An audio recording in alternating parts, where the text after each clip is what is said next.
안녕하세요. 강남구 청담동에서 이화부동산 대표 최윤서입니다. 예, 저는 2003년도 13회 공인중개사고요. 그렇게 공인중개사 이제 공부 열심히 해서 자격증 딱 땄을 때 바로 뭐 공인중개사업을 해야 되겠다 그런 생각이 드셨는가 봐요? 저는 그냥 약간 좀 고지식한 면이 있어가지고 그냥 당연히 그렇게 하는 건지 알았지 장롱면을 그렇게 하고 있다고는 생각을 못했는데 나중에 보니까 되게 많더라고요. 그렇죠. 근데 저는 바로 그 다음에 이제 바로 실장으로 예, 들어가서 이제 일을 하기 시작했는데 실장 시작한 지 며칠 안 돼가지고 손님이 전화 왔었어요. 네. 계약서 몇 년 보관하냐고. 기억 하나도 안 나죠. 뭐. 법적인 예. 부분까지는 예, 기억이 잘 안 날 수 있죠. 그랬던 그 기억이 나고 그래서 이게 그때 좀 빨리 철이 들었으면 되는데 철은 좀 늦게 들었어요. 공부를 좀 요즘 와서 하고 있어요. 이제 와서요. 야, 정말로 실무를 하다 보면 예. 정말 자격증은 정말 그 개업이나 소속 공인중개사로 일하기 위해서 사실상 필요하다. 그게 더 강한 것 같고 실제 실무하다 보면 정말 알아야 될 게 너무나 많고 또 너무 배워야 될 게 또 너무 많고 네. 그렇지 않습니까? 네. 그때 이렇게 책을 가까이 하면서 공부하는 게 그게 정말로 뼛속에 또 머릿속에 싹 들어오는 것 같아요. 그게 맞는 것 같고. 그러니까 그거를 좀 빨리 깨달았어야 되는데 그렇게 깨달지를 사실 못했고 그때만 해도 제가 자격증 딸 때 55세까지만 중개업 하면 되겠다. 전 정말 그런 생각을 하고 중개업 시작을 했었고 네. 그때 그렇게 시작했는데 지금 결과적으로 55세가 넘은 상태에서도 지금 하고 있고 그리고 더더군다나 공부를 해야 되는구나 하는 거를 뼈저리게 느낀 게 한 최근 몇 달 사이 그거를 근데 그나마 이제 조금 제가 희망적으로 생각을 하려고 이제라도 깨달아서 다행입니다. 예, 그러니까 너무 내가 그동안 좀 많이 부끄러웠던 부분이 있었구나 하는 거를 그러니까 손님들이 굉장히 똑똑하다는 거를 이제서 조금 깨닫기 시작을 한 것 같아요. 예, 그러니까 너무 늦었죠, 사실은. 뭐 시작이 반이라도 뭐 이렇게 계속 공부 열심히 하시고 계시니까 좋은 것 같고요. 그러면 뭐 어떤 계기 같은 게 있긴 있었어요. 뭐 그러면서 너무 뭐 계약건을 힘들게 했던가, 혹은 뭔가 어려워가지고 뭔가 난처했던가, 뭐 그런 계기 같은 게 있었어요.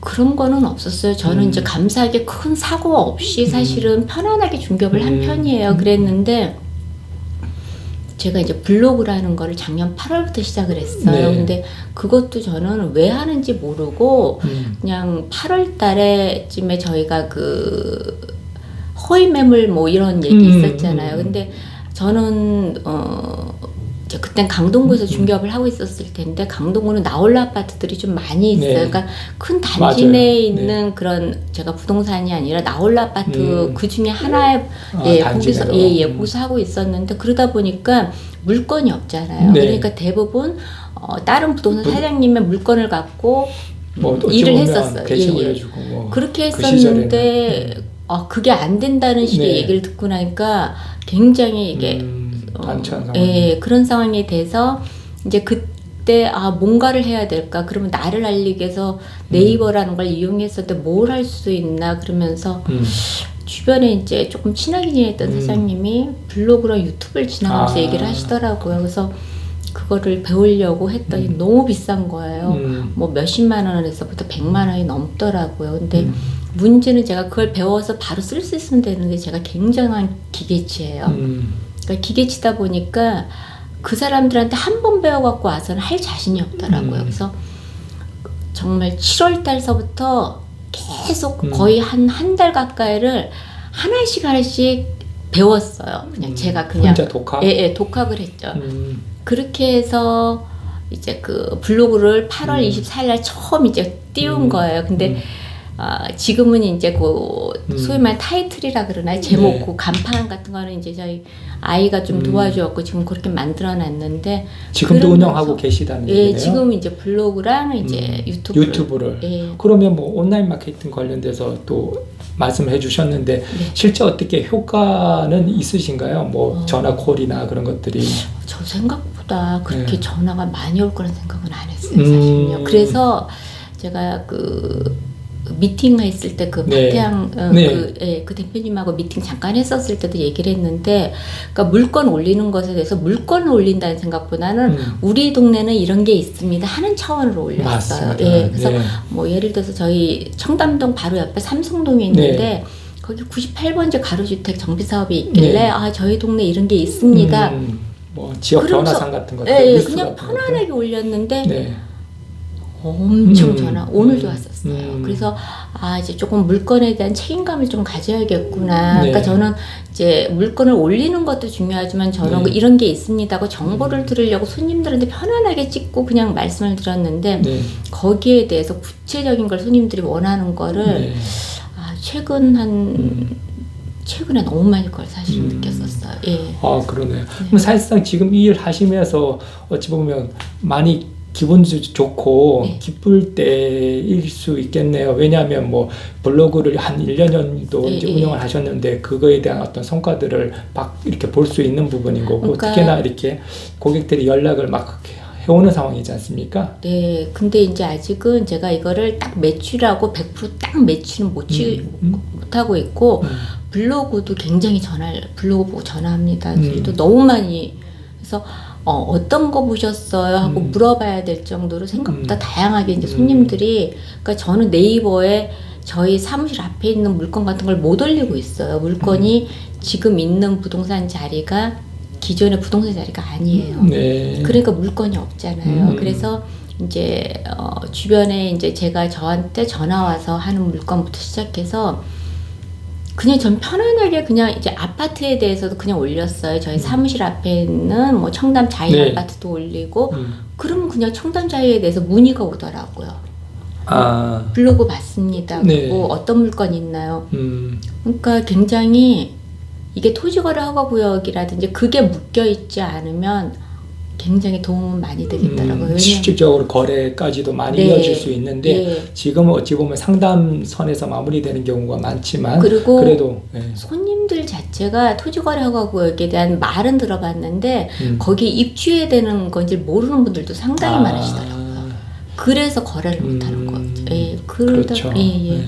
그런 상황이었고. 그게 참 뭐 어찌됐든 간에 뭐 법적으로 그 지켜줘야 될 부분이니까 네네. 이제 거래가 안 될 수밖에 없지만 그래도 뭐 나중에 또 이렇게 풀릴 수도 있는 부분도 있으니까 지금 고객을 잘 이렇게 관리한다는 차원에서 하셔도 좋을 것 같다는 생각도 드네요. 네. 그러면 이제 그 대표님은 이제 중개업을 오래 하셨지 않습니까? 네. 2003년도부터니까 예. 거의 뭐 그래도 중간에 예. 조금 조금 카페도 있어요. 카페. 사실상 뭐 그 전에 이제 어린이집도 운영하고 예. 카페도 하고 자영업을 이제 오랫동안 이제 해보시다 보니까 네. 부동산 중개업도 나름대로 잘 하실 것 같아 생각 드는데 감사합니다. 그렇지만 중간중간 뭐 힘든 일도 많고 고민도 많고 그랬을 것 같아 생각도 드는데 어떨 때가 힘들던가요? 저는 그러니까 지금 있는 자리는 부동산 자리가 아니라고 맞습니다. 말씀드렸잖아요. 네. 근데 사실은 그러니까 권리금을 또 많이 주고 부동산 자리도 들어가 봤었어요. 아, 그래요? 그런 자리를 들어갔는데 그 권리금이 저를 지켜주질 않더라고요. 사실은 몇 천만 원씩 주고 권리금을 준다는 거는 나를 지켜줄 거라는 내 뭐 최소한의 부동산을- 매출이 일어날 거다. 그럴 거라고 생각했는데 그런 자리가 물론 모든 자리가 그렇지는 않겠지만은 제가 갔던 그곳은 기존의 중개업자한테 유리한 권리금이지 제가 권리금을 주고 들어가가지고는 저는 뭐 조금 속된 말로 손발을 묶어놨다고 표현하는데 전화를 하면 안 된대요. 물건에 대해서. 손님이 전화 올 때까지 기다려야 된대요. 장부에는 손님 전화번호가 있는데 네. 거기 룰이 그렇대요. 뭐 그런 일도 다 있어요. 예, 근데 그걸 제가 나중에 알은 거죠, 그런 거를. 그래서, 그래서 저도 그런 자리에 오래 있어봐야 별 의미가 없겠다, 그래가지고, 1년 정도 하고 나왔는데, 이사를 가셨군요. 예, 근데 지금 생각해보면, 만약에 내가 거기 계속 있으면서, 만약에 그 당시에 블로그랑 유튜브를 알았으면 어땠을까. 그런 아쉬움도 있고, 그래서, 그냥 주변에 가까이 있는 분들한테는 꼭 블로그는 하라 그래요. 유튜브까지는 못해도. 예. 얼굴이 나오는 거에 대해서 좀 두려움을 느끼는 분들이 꽤 많다 보니까. 예, 사실 그렇죠. 저도 조금 더 젊었으면 조금 더 갈등했을 수도 있는데, 예, 근데 그게 또 반반이에요. 네. 나이 든 사람이 또 이렇게 나와서 하는 것도 좀 부끄럽긴 했었어요. 뭐 요즘에는 뭐 그래도 소셜 미디어 시대이다 보니까 어떤 자유롭게 미디어에 노출되는 게 현명한 방법인 것 같고요. 아무튼 뭐 그걸 통해서 상담도 많이 이루어지고 있는 상황이니까 효과는 확실하게 중개업자 입장에서는 있는 거는 같습니다. 네. 그러니까 얼굴을 보이면서 하니까 의외로 나이 드신 분들이, 그러니까 나이가 신뢰성이 많이 있고. 들었다는 건 아니지만 50대, 60대이신 분들도 전화가 많이 와요. 저는 한 20, 30대가 많이 올 줄 알았는데 네. 50대, 60대 되신 분들도 굉장히 전화가 많이 오고 되게 친근하게 다가서 주시더라고요. 예.